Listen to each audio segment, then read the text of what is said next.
அல்ஹம்துலில்லாஹ் அஷ்ஹது அல்லா இலாஹா இல்லல்லாஹ் வஹ்தஹு லா ஷரீக லஹ். அல்லாஹ்வை தவிர வேறு தெய்வம் இல்லை, நான் சாட்சி சொல்றேன். அவர் தனித்தவர், இணை துணை ஏதும் இல்லாதவர். இன்ஷா அல்லாஹ் இன்னைக்கு குர்ஆன்ல தொழுகை அது சம்பந்தப்பட்டமான சில வசனங்களை இன்ஷா அல்லாஹ் பார்ப்போம். எனக்கு புரிஞ்ச விஷயங்களை நான் இன்ஷா அல்லாஹ் ஷேர் பண்றேன். ஸோ தொழுகை வந்து இஸ்லாத்துல ஒரு பேஸ், அதை நம்ம தான் அறிஞ்சு வச்சிருக்கோம். ஸோ குர்ஆன்ல அல்லாஹ் அதை பத்தி என்ன சொல்றாங்க இன்ஷா அல்லாஹ் பார்ப்போம். அவுஸுபில்லாஹி மினஷ் ஷைத்தானிர் ரஜீம். பிஸ்மில்லாஹிர் ரஹ்மானிர் ரஹீம். 2, 3, 4, 5 இந்த வசனங்கள் அல்லாஹ் சொல்றாங்க. who believe in the unseen, அதாவது ரைஷியஸ் நன்னடியார்கள் பற்றி சொல்லும்போது அவங்க யாருனாக்கா மறைவானவற்றை நம்புவாங்க. they observe the contact prayers, தொடர்பு தொழுகையை அவங்க கடைபிடிப்பாங்க, கடமையான தர்மத்தை கொடுப்பாங்க. and with regard to the hereafter they are absolutely certain, மறுமையை பத்தி அவங்க வந்து ஸ்ட்ராங்கா பிலீவ் பண்ணுவாங்க, அதுல வந்து நம்பிக்கையோடு இருப்பாங்க. அவங்க நம்மளுக்கு, அதாவது ப்ராஃபெட் முகமதுக்கு கொடுக்கப்பட்ட வேதத்தையும் நம்புவாங்க, அதுக்கு முன்னாடி கொடுக்கப்பட்ட வேதத்தையும் அவங்க நம்புவாங்க. these are guided by the Lord, these are the winners அப்படின்னு சொல்றாங்க. இவங்க தான் அல்லாஹ்வால் வழி நடத்தப்பட்டவங்க, இவங்க தான் வந்து வின்னர், ஜெயிச்சவங்க அப்படின்னு சொல்றாங்க. ஸோ இந்த ரைஷியஸ் கேட்டகரியில பாத்தீங்கன்னாக்கா அல்லாஹ் சொல்றது தொழுகை வந்து முக்கியம். ஸோ நீங்க ரைஷியஸ் பர்சன் அப்படின்னாக்கா நீங்க தொழுது ஆகணும், அதுல எந்த மாற்று கருத்தும் இல்லை. அடுத்தது 4:43 ஓ யூ ஹூ பிலீவ், நம்பிக்கை கொண்டோரே, do not observe the contact prayers while intoxicated so that you know what you are saying. அதாவது இது எல்லாருக்கும் தெரிஞ்ச ஒரு வசனம். நீங்க போதையில இருக்கிற நிலையில நீங்க தொழுவாதீங்க, நீங்க என்ன சொல்றீங்கன்றது உங்களுக்கு தெரியாத ஒரு நிலையில நீங்க தொழுவாதீங்க அப்படின்றதுக்கு தான் இது அர்த்தம். சரி, இப்போ போதையில மட்டும்தான் நம்ம அந்த மாதிரி ஒரு ஸ்டேட்ல இருப்போமா? மற்ற நேரத்துல அந்த மாதிரி இல்லையான்னா, மற்ற நேரங்கள்ல மனுஷன் என்னென்னமோ சிந்தனையில இருப்பான், அவன் என்னன்னு சொல்றான்றது அவனுக்கு தெரியாத நிலையில தொழுவான். பட் ரஷாத் என்ன சொல்றாரு, நீங்க அரபில தொழுதுட்டு போனீங்கன்னாக்கா போதும், அது உங்களுக்கு வந்து போதுமானதுன்றாங்க. பட் ஒரு கம்ப்ளீட்டான ஒரு முழுமையான ஒரு தொழுகையா இருக்குமானா அது ஒரு கொஸ்டின் மார்க் தான். ஃபார் எக்ஸாம்பிள் இதை எப்படி சொல்றாங்கன்னா, ஒரு எலக்ட்ரிஷியன் இருக்காரு வச்சுக்கோங்க. இப்போ இங்க ஒரு ஃபால்ட், ஸ்பீக்கர் வேலை செய்யல, இங்க வந்து கனெக்ஷன் எடுத்துட்டு போகணும். அவர் 2 வயர் நடுவில் ஜாயின் பண்ணிட்டு இங்க அங்க கொடுக்குறாரு, கனெக்ஷன் கொடுக்குறாரு, வேலை செய்யும், கனெக்ஷன் கொடுத்துட்டாரு, வேலை செய்யும். ஆனா அவர் அந்த கொடுத்த ஜாயிண்ட்ல டேப் அடிக்கலன்னா வேற யாராச்சும் கையை வச்சாங்கன்னா ஷாக் அடிக்கிறதுக்கு பாசிபிலிட்டி இருக்கு. தண்ணி பட்டு லீக் ஆச்சுன்னா ஷாக் அடிக்கும். ஸோ வேலை நடக்கும், பட் ஃபுல்ஃபில்லான வேலையா, முழுமையான வேலையானா அது ஒரு கொஸ்டின் மார்க் தான், அது முழுமையான வேலை இல்லை. ஸோ நம்ம என்ன சொல்றோமோ அது நம்மளுக்கு தெரியணும், இதுதான் அப்படின்னு சொல்லி அந்த நிலையில தொழுவுங்கன்றாங்க. அதன் அடிப்படையில அல்ஹம்து சூரா இவ்வளவு வருஷமா நம்ம படிச்சுட்டு இருக்கோம், நம்மளுக்கு கிட்டத்தட்ட மனப்பாடமா தான் இருக்கு எல்லாருக்கும். ஆனா இந்த நடுவுல சொல்லக்கூடிய சுப்ஹான ரப்பியல் அலீம், சமிஅல்லாஹு லிமன் ஹமீதா, சுப்ஹான ரப்பியல் ஆலா, இதுல நிறைய பேருக்கு இதனுடைய அர்த்தம் தெரியாது. அல்லாஹ் சொல்றாங்க நீங்க தொழுவத தெரிஞ்சு தொழுவுங்க, புரிஞ்சு தொழுவுங்கன்றாங்க. ஸோ இந்த 3த்துக்கு எத்தனை பேருக்கு தெரிஞ்சவங்க அல்ஹம்துலில்லாஹ் அவங்களுக்கு ஒரு ரிமைண்டரா இருக்கும், தெரியாதவங்களுக்கு தெரிஞ்சுக்கிற ஒரு ஒரு ஒரு தலமா இது நான் சொல்றேன் உங்களுக்கு. சுப்ஹான ரப்பியல் அலீம்ன்றதுக்கு துதிப்பிற்குரிய என்னுடைய ரட்சகர் மிகவும் கண்ணியமானவர், இது அதனுடைய அர்த்தம். ஏன்னா நம்ம தொழுவும் போது நம்மளுக்கு கட்டளைன்னா தெரிஞ்சு தொழுவுங்க, புரிஞ்சு தொழுவுங்க. ஸோ அல்ஹம்து சூரா மட்டும் நம்ம புரிஞ்சிட்டு நம்ம தொழுவதை விட இதுவும் தொழுகைதான். ஸோ இதுவும் நம்ம தெரிஞ்சுக்குவோம், இன்ஷால்லாஹ் தெரியாதவங்க கத்துக்குவோம். சுப்ஹான ரப்பியல் அலீம், துதிப்பிற்குரிய என்னுடைய ரட்சகர் மிகவும் கண்ணியமானவர். சமிஅல்லாஹு லிமன் ஹமீதா, அல்லாஹ் தன்னை புகழ்வதை செவியேற்கின்றார். சுப்ஹான ரப்பியல் ஆலா, துதிப்பிற்குரிய என்னுடைய ரட்சகர் மிகவும் உயர்வானவர். ஸோ இது தெரியாம இருந்தோம்னாக்கா நம்ம இன்னைக்கு கத்துக்கிறதுக்கு ஒரு வாய்ப்பு. இதை நம்ம மனப்பாடம் பண்ணுவோம் இன்ஷா அல்லாஹ். பண்ணிட்டு தொழுவோம். அப்போ ஒரு கம்ப்ளீட் தொழுகிறதுக்கு அர்த்தமாகும். தெரியாம தொழுதுட்டு இருந்தோம் இவ்வளவு நாள், தெரியாத விஷயத்த நம்ம தெரியாம செஞ்சோம்னா எல்லாம் மன்னிக்கிறேன்றாரு. பட் தெரிஞ்சதுக்கு அப்புறம் நம்ம செய்யாம இருக்கிறது எல்லாம் மன்னிப்பாரா இல்ல கொட்டுவாரா நமக்கு தெரியாது. பட் தெரிஞ்சுக்கணும் இன்ஷா அல்லாஹ். இனிமேல் அதை மனப்பாடம் பண்ணி ஃபாலோ பண்ணுவோம். ஏன்னா நம்ம எதுக்கோ டைம் வேஸ்ட் பண்றோம், எதுக்கோ டைம் ஸ்பெண்ட் பண்றோம். இது நம்மளுடைய அடிப்படை பேஸ், இஸ்லாத்துடைய பேஸ்ல இது ஒண்ணு. இதை நம்ம தெரிஞ்சுக்குவோம். ஸோ நம்ம சொன்ன இந்த 3 விஷயங்கள் இன்ஷா அல்லாஹ் நம்ம ஃபாலோ பண்ணக்கூடியதா இருக்குது. அதே மாதிரி 17ல 110 இந்த வசனத்துல பாத்தீங்கன்னாக்கா tone of the contact prayer பத்தி எல்லாம் சொல்றாங்க. அதாவது நீங்க தொழுவும் போது ரொம்ப சத்தமாவும் தொழுவாதீங்க, ரொம்ப சைலண்டாவும் தொழுவாதீங்க, ஒரு மாடரேட் டோனை நீங்க யூஸ் பண்ணுங்க அப்படின்னு சொல்லி எல்லாம் சொல்றாங்க. இதுவும் நம்ம எல்லாருக்கும் தெரிஞ்ச விஷயம். அதனால நம்ம தொழுவ போது ஒரு மீடியமான சவுண்ட்ல நம்ம தொழுவோம். எல்லாரும் நம்ம அதுதான் பண்ணிட்டு இருக்கோம். இப்போ இதுல இன்னொரு கொஸ்டின் வருது.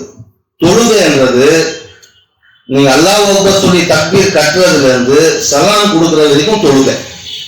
இப்போ நான் உங்களுக்கு தொழுவ வைக்கிறேன், இன்னைக்கு ஜும்மா முடிச்சுட்டு இந்த பயான் முடிச்சுட்டு நான் உங்களுக்கு தொழுவ வைக்கும் போது நான் அல்லாஹ் அக்பர்னு ஸ்டார்ட் பண்ணும்போது என்ன ஒரு டோன்ல நான் உங்களுக்கு ஸ்டார்ட் பண்றேனோ அதே டோனு நான் சலாம் சொல்ற வரைக்கும் நான் மெயின்டைன் பண்ணணும்.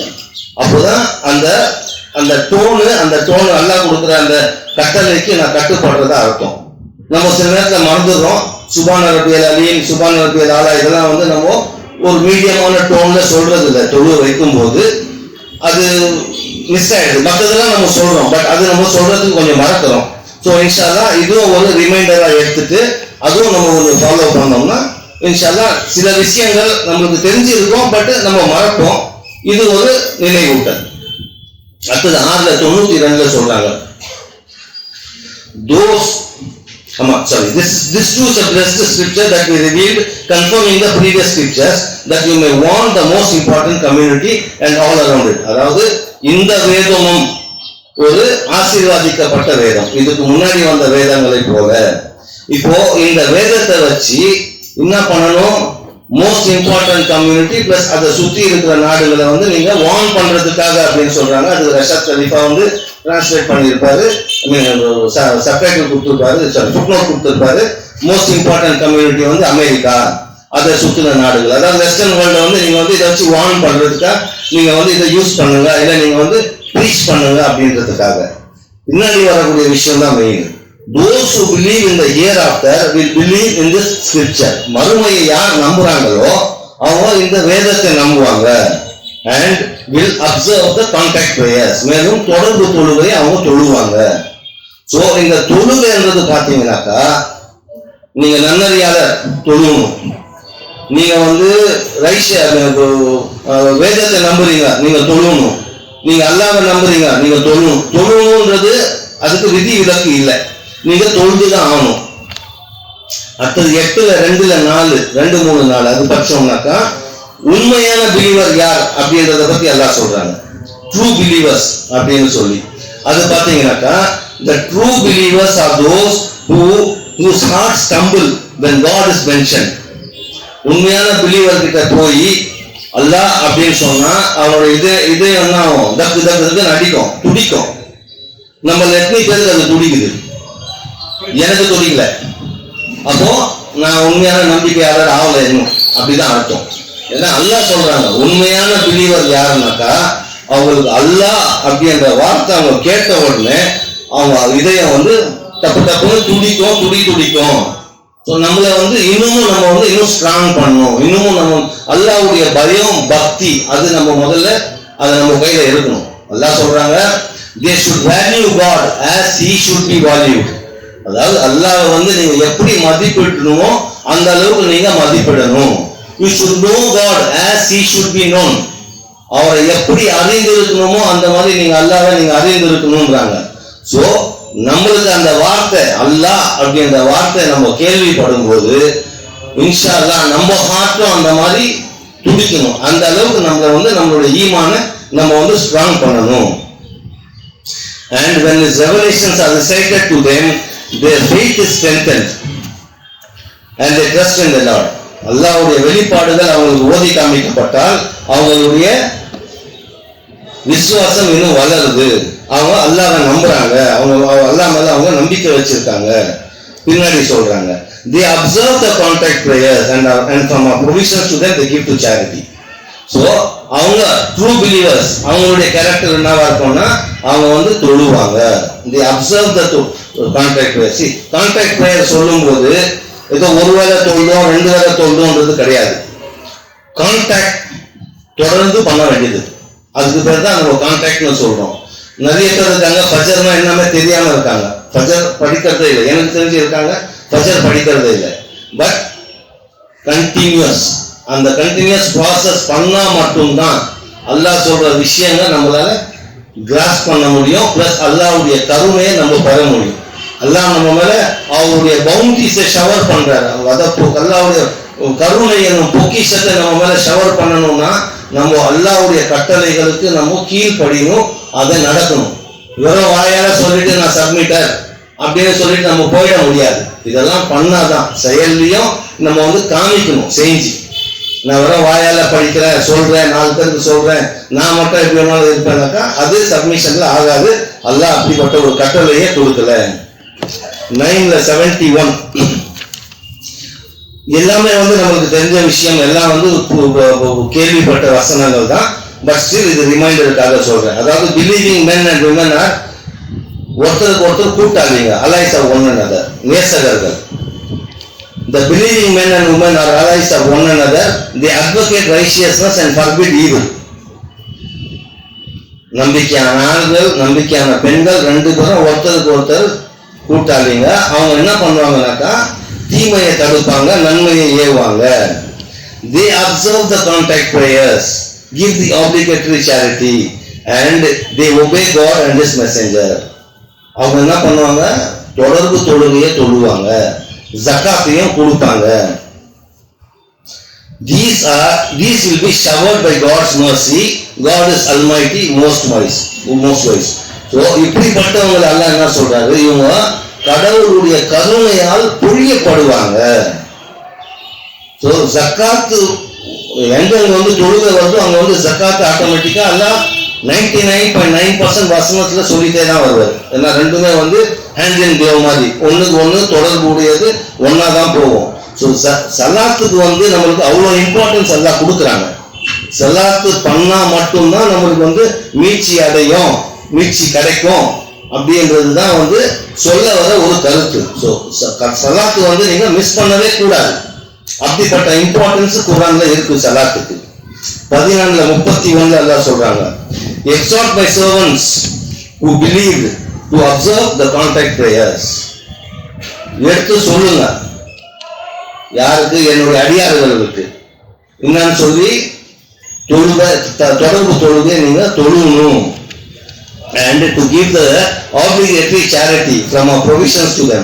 நாம் கொடுத்தவற்றிலிருந்து நீங்க வந்து தர்மத்தை கொடுங்க. From our provisions to them secretly and publicly. அதாவது நீங்க மறைவா தர்மம் கொடுத்தாலும் பரவாயில்ல, நீங்க வெளிப்படையா ஊருக்கே தெரியற போல தர்மம் கொடுத்தாலும் பரவாயில்ல. Where before a day comes where there is no trade, not nepotism.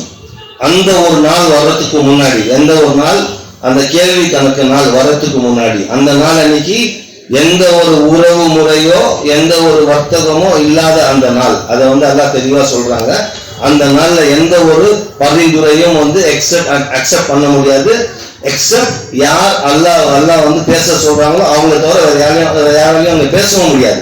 அப்படிப்பட்ட ஒரு நாளுக்கு முன்னாடி நீங்க என்ன பண்ணுங்க, தொழுதுருங்க, ஜக்காத்து கொடுத்துருங்க அப்படின்னு சொல்லி நம்மளுக்கு எல்லாம் வலியுறுத்துறாரு. அதே 14:37-40 படிச்சோம்னாக்கா, அவர் லார்ட், இது வந்து ப்ராஃபட் ஆபிரகாம் கேட்கிற ஒரு துவாவாகவும் இருக்குது. அவர் அல்லாஹ் கிட்ட வந்து ஒரு க்ளோஸ் ஃப்ரெண்டுன்னு அல்லாஹ் சொல்றாரு அவரை பத்தி. ஸோ அவர் என்ன எந்த விஷயத்த சொல்றாருன்றத பாருங்க. My Lord, our Lord, I have settled part of my family in this plantless valley at your sacred house. அவர் அல்லாஹ் கிட்ட சொல்றாரு என்னன்னு சொல்லி, என்னுடைய ஒரு ஃபேமிலியில ஒரு பகுதியை நான் வந்து உங்களுடைய வீடு, தட் இஸ் காபாவாண்ட சீக்ரெட் வேலியில, அதாவது பேண்ட்லெஸ் வேலி, செடி கொடி இல்லாத தாவரங்கள் இல்லாத ஒரு பள்ளத்தாக்குல வந்து என்னுடைய ஃபேமிலியை நான் செட்டில் பண்ணி வச்சிருக்கேன். Our Lord, they are to observe the contact prayers. அவங்க தொடர்பு தொழுவக்கூடியவங்களா இருக்காங்க. அவங்க தொடர்பு தொழுகணும். அப்படிப்பட்டவங்க நான் அங்க வச்சிருக்கேன், அங்க நிலைநாட்டி வச்சிருக்கேன் நான். Okay, so let throngs of people converge upon them. கூட்டமா மக்கள் அங்க அனுப்புங்க. your family தொழுகணும். அதுக்காக இவர் கேட்கிற துஆன்னா கூட்டமா மக்கள் அனுப்புங்க. Let throngs of people converge upon them and provide them all kinds of fruits that they may be appreciative. அங்க கூட்டமா மக்கள் அனுப்புங்க. அங்க அவங்களுக்கு எல்லா விதமான கனி வர்க்கங்களும் கொடுங்க, அவங்க நன்றி உடையவர்களா ஆகும் பொருட்டு. ஸோ நான் என் ஃபேமிலி, என் ஒய்ஃப், என் பசங்க தொழுகணும் அப்படின்றதுக்காக நான் அல்லாஹ் கிட்ட என்ன துவா கேட்கிறேன்னா, நிறைய பேர் அவங்க கூட சேருங்க. இப்போ நம்ம இங்க எதான் துவா கேட்கணும், நம்ம வந்து ஆஸ் அ சப்மிட்டர் நம்ம ஒரு சின்ன கூட்டமா இருக்கோம், அல்லாஹ் லட்சக்கணக்கான மக்கள் வரட்டும், உள்ள கூட்டமா நம்மளும் தொழுவோம். இது ப்ராஃபெட் ஆபிரகாம் கேட்ட துவா. தொழுகைக்கு அவ்வளவு முக்கியத்துவம் கொடுத்து அவர் அந்த துவா கேட்கிறாரு. ஏன்னா தொழுகை வந்து அவ்வளவு இம்பார்ட்டன்ட். 19:58-59 அங்க என்ன சொல்றாங்கன்னா, these are some of the prophets whom God blessed. கடவுள் ஆசீர்வாதிக்கப்பட்ட சில prophets பத்தி அல்லாஹ் சொல்றாங்க. They were chosen from among the descendants of Adam and the descendants of those whom we carried with Noah and the descendants of Abraham and Israel, and from among those whom we guided and selected. அதாவது ஒரு prophet Noah பத்தி, prophet Abraham பத்தி, prophet Israel பத்தி இவங்களெல்லாம் சொல்லிட்டு இவங்களுடைய சந்ததியினர்கள் இவங்கெல்லாம் நான் வந்து ஆசீர்வாதித்தேன் அப்படின்னு சொல்லிட்டு பின்னாடி எல்லாம் என்ன சொல்றாங்க, when the revelations of the most gracious are recited to them.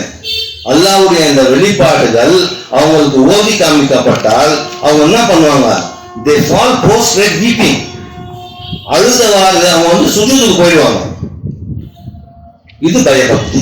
இது அல்லாஹ் இருக்கிற ஒரு பயம். அல்லாஹ்வுடைய வார்த்தைகள் கேட்டாங்கன்னாக்கா அவங்க அழுதவாறு அவங்க வந்து சுஜூது பண்ணுவாங்க. அல்லாஹ்ன்ற பேரை கேட்டா அவங்களுடைய இதயம் துடிக்கும். ஸோ இதெல்லாம் வந்து ஒரு பக்கா சப்மிட்டர், ஒரு பக்கா மூமின் அவங்களுக்கு ஆகக்கூடிய விஷயங்கள். குர்ஆன் வசனம் ஓதி காமிக்கப்பட்டால் அழுகுறவங்கள யாராச்சும் பார்த்துருக்கீங்களா? நான் பார்த்துருக்கேன், இருக்காங்க, அந்த மாதிரி ஆளுங்க இருக்காங்க. ஸோ நம்மள அது மாதிரி தயார் பண்ணணும். இது அல்லாஹ் சொல்லக்கூடிய விஷயம். only those who repent, believe,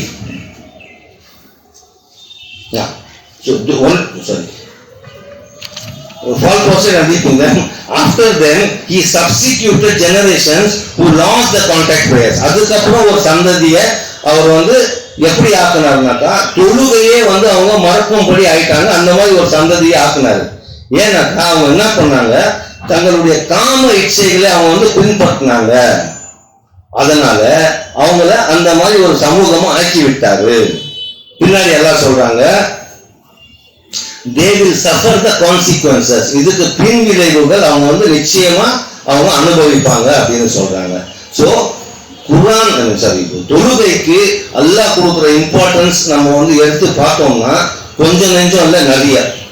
தொழுக மிஸ் ஆகிறதுக்கு வேலையே கிடையாது. அல்லாஹ் கிட்ட பாவம் பண்ணிட்டு கேளுங்க, தூங்கிடலாம். அல்ஹம்துலில்லாஹ், அஷ்ஹது அல்லா இலாஹ இல்லல்லாஹ் வஹ்தஹு லா ஷரீக லஹ். 20:14 அல்லாஹ்வை நம்ம நினைவு கூறுறதுக்கு உண்டான முக்கியமான குறிக்கோள் என்ன? அல்லாஹ் வந்து ப்ராஃபெட் மோசஸ்க்கு சொல்றாரு. அவர் வந்து அந்த நெருப்பை பார்த்துட்டு அங்க வரும்போது அல்லாஹ் அவர்கிட்ட பேசுறாரு. அந்த இன்சிடென்ட்ல வந்து அல்லாஹ் சொல்றாரு, ஐ ஆம் காட், நான் தான் கடவுள். You shawl there is no other god besides me. என்னை தவிர வேற எந்த கடவுளும் கிடையாது. You shawl worship me alone. என்ன மட்டும்தான் நீ வணங்கணும். இது வந்து ப்ராஃபெட் மோசஸ்க்கு அல்லாஹ் கொடுக்கிற கட்டளைகள். நான் தான் கடவுள், என்னை தவிர வேற யாரும் கடவுள் கிடையாது, நீ என்ன மட்டும்தான் வந்து நீ வணங்கணும். அதுக்கப்புறம் and observe the contact prayers. மேலும் தொடர்பு தொழுகையை தொழணும். எதுக்கு? டு ரிமெம்பர் மீ, என்னை நினைவு கூறுவதற்காக நீ வந்து தொடர்பு தொழுகையை தொழணும் அப்படின்றார். ஸோ ஒரு முக்கியமான அப்ஜெக்டிவ்னா அல்லாஹ்வை நம்ம நினைவு கூறணும்னா நம்ம எப்படி நினைவு கூறணும்? தொடர்பு தொழுகை மூலியமா. அதுதான் நம்ம கான்டாக்ட் பிரேயர்ஸ்னு சொல்றோம். அல்லாஹ்வோட நம்மளுக்கு பண்ணக்கூடிய அது டைரக்ட் கான்டாக்டா இருக்குது. 22ல 41ல they are those who if we appointed them as rulers on earth, they would establish the contact prayers and the obligatory charity. நம்பிக்கையாளர்களை அல்லாஹ் பூமியில ஆட்சி அதிகாரம் கொடுத்து நிலைநிறுத்தினார்னா அவங்க என்ன பண்ணுவாங்க? தொடர்பு தொழுகையை நிலைநாட்டுவாங்க, தர்மத்தை நிலைநாட்டுவாங்க. இப்ப நான் சிஎம் ஆயிட்டேன் இந்த ஊருக்கு அப்படின்னாக்கா நான் என்ன பண்ணுவேன்னா ஒரு லா எடுத்துட்டு வருவேன். 5 வேளை தொழுகணும், ஜக்காத் கொடுக்கணும், குரான் படி ஜக்காத் கொடுக்கணும் அப்படின்ற ஒரு லாவை நான் எடுத்துட்டு வருவேன். நான் ஒரு சப்மிட்டரா இருந்து, நான் ஒரு மூமினா இருந்து அல்லாஹ் எனக்கு அந்த ஒரு சிச்சுவேஷன்ல என்னை எடுத்துட்டு வந்து வச்சாருனாக்கா என்னுடைய கடமை என்னன்னாக்கா நான் தான் பண்ணணும். அதுதான் எல்லாம் சொல்லி காமிக்கிறாங்க. Okay. And advocate righteousness and forbid evil. அவங்க வந்து நன்மையை ஏறுவாங்க, தீமையை தடுப்பாங்க. God is the ultimate ruler. அல்லாஹ் தான் வந்து அல்டிமேட்டா ரூல் பண்றது. அவர் தான் வந்து ஏகத்துவமுடைய ஒரு அரசர்ன்றதுனால எல்லா ஆட்சி அதிகாரம் அவர்கிட்ட தான் இருக்கு. அதை அவர் சொல்லி காமிக்கிறார். அதே மாதிரி 29ல 45 you shall recite what is revealed to you of the scripture and observe the contact prayers. இந்த வேதத்துல உங்களுக்கு என்ன கொடுக்கப்பட்டிருக்குதோ அதை நீங்க ஓதி காமிக்கணும். மேலும் சலாத்தை வந்து நீங்க தொடர்பு தொழுகையை நீங்க கடைபிடிக்கணும். ஏன்னா for the contact prayers prohibit evil and vice. இந்த தொடர்பு தொழுகை இருக்கு இல்லைங்களா, உங்களுக்கு வந்து கெட்ட விஷயத்தையும் மானக்கேடான விஷயத்துல வந்து உங்களுக்கு தடுக்குது. இது அல்லாஹ் சொல்றாரு. ஸோ நீங்க தொழுதீங்கன்னாக்கா 5 வேளை நீங்க தொழுதே வரீங்கன்னாக்கா நீங்க கெட்ட ஈவல் ஒர்க் நீங்க எதுவுமே பண்ண மாட்டீங்க. மனக்கேடான வேலைக்கு நம்ம போக வேண்டிய அவசியமும் இருக்காது. ஏன்னா அல்லாஹ்வுடைய திங்கிங் நம்மளுக்கு இருந்துட்டே இருக்கும். ஸோ அதுல இருந்து அல்லாஹ் நம்மள அந்த விஷயத்துல இருந்து நம்மளை காப்பாத்துறாரு. But the remembrance of God through சலாத் இஸ் த மெயின் அப்ஜெக்டிவ் அப்படின்னு சொல்றாங்கல்ல, இஸ் த இம்பார்ட்டன்ட் அப்ஜெக்டிவ். அதாவது அல்லாஹ்வை நினைவு கூறுறது தான் சலாத்து மூலியமா இருக்கக்கூடிய முக்கியமான உங்களுக்கு வந்து ஒரு அப்ஜெக்டிவ் என்ன சொல்லணும் தமிழ்ல? குறிக்கோள், நோக்கம், குறிக்கோள். ஸோ அல்லாஹ்வை வந்து நம்ம நினைவு கூறுறது தான் வந்து முக்கியமான ஒரு விஷயமா இருக்கு. அது வந்து நம்ம சலாத்து மூலியமா நம்ம வந்து அதை ட்ரை பண்றோம், நம்ம வந்து அதை கடைபிடிக்கிறோம். God is knower of everything you do. நீங்க ஒரு இது பண்ணாலும் அது அல்லாஹ்வுக்கு தெரியாம இல்லை, அல்லாஹ்வுக்கு எல்லாமே தெரியும். அதே மாதிரி 42ல 38ல சொல்றாங்க, they respond to their Lord by observing the contact prayers. அவங்க அல்லாஹ்க்கு எப்படி மறுமொழி கொடுக்குறாங்க? தொடர்பு தொழுகை மூலியமா. ஸோ நீங்க தொடர்பு தொழுகை தொழுகிறீங்கன்னாக்கா நீங்க அல்லாஹ்க்கு வந்து மறுமொழி கொடுக்குறீங்க அப்படின்னு அர்த்தம். Their affairs are decided after due consultation among themselves. அவங்க எந்த காரியம் பண்ணாலும் ஒருத்தருக்கு ஒருத்தர் ஆலோசனை பண்ணிக்குவாங்க. இப்ப நம்மளும் இங்க பண்றோம் இல்லைங்களா, இன்ஷால்லா ஏதாச்சும் ஒரு வேலை, மஸ்ஜிது கட்டுற வேலை, அந்த வேலை எல்லாம் இருக்குது. அதுக்கு நம்ம எல்லாம் கூடிய நம்ம ஆலோசனை பண்றோம். ஏன்னா அல்லாஹ் நம்மளுக்கு கட்டளையா கொடுத்திருக்காரு, அந்த கட்டளையை நம்ம ஃபாலோ பண்றோம். ஒவ்வொரு விஷயத்துக்கும் அவங்க கன்சல்ட் பண்ணிக்குவாங்க ஒருத்தருக்கு ஒருத்தர். அவங்களுடைய எல்லா வேலையும் டியூ கன்சல்டேஷனோடு தான் நடக்கும். And from our provisions to them they give to charity. அவங்க என்ன பண்ணுவாங்க? நம்ம கொடுத்த வாழ்வாதாரத்துல இருந்து அவங்க மற்றவங்களுக்கு தர்மம் பண்ணுவாங்க அப்படின்னு நல்லா சொல்றாங்க. அதே மாதிரி 74ல படிச்சீங்கன்னாக்கா 40ல இருந்து 42 இதுவும் வந்து எல்லாருக்கும் தெரிஞ்ச வசனம் தான். While in paradise they will ask about the guilty. சொர்க்கத்துல இருக்கும்போது நரகவாசிகளை பார்த்து சொர்க்கத்துல இருக்கிறவங்க கேட்பாங்க, what brought you to this retribution? இந்த இந்த நிலைக்கு, இந்த ஒரு பயங்கரமான ஒரு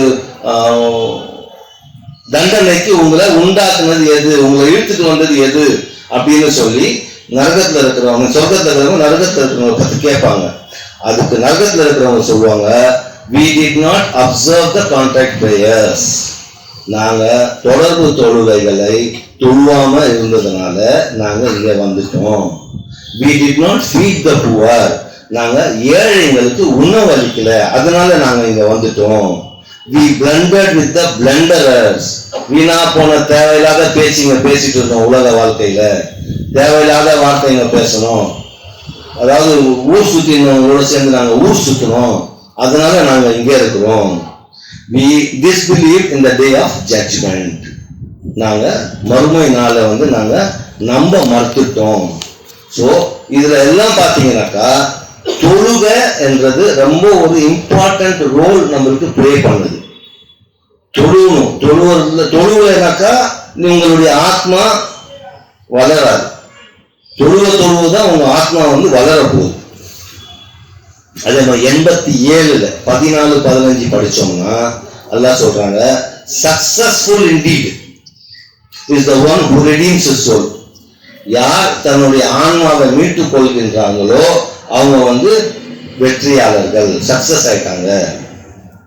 By remembering the name of his Lord and observing the contact prayers. அல்லாஹ்வுடைய பெயரை நினைவு கூறுவதன் மூலம், மேலும் தொடர்பு தொழுகை கடைபிடிப்பதன் மூலம்னா நீங்க வந்து சக்சஸ் அடைய முடியும்.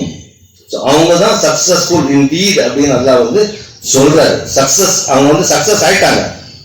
ஸோ நம்மளும் சக்சஸ்ஃபுல் ஆகணும்னாக்கா நம்ம வந்து தொடர்பு தொழுகணும். பிளஸ் அல்லாஹ்வை நம்ம பேக் ஆஃப் த மைண்ட், நம்ம ரிமைண்ட் மண்டையில வச்சுட்டே இருக்கணும். இப்போ ஒரு எக்ஸாம்பிள் சொல்லலாம். அதாவது மொபைல் நம்ம யூஸ் பண்றோம், ஒரு அப்ளிகேஷன் பார்த்துட்டு இருப்போம், அது ஒரு பட்டன் அமுக்கணும்னா அந்த அப்ளிகேஷன் போயிடும், இன்னொரு அப்ளிகேஷனுக்கு நம்ம போயிடுவோம். இப்போ அந்த பழைய அப்ளிகேஷன் வேணும்னா அந்த பழைய பட்டன் அமுக்கணும்னா அது வந்துடும் மேல.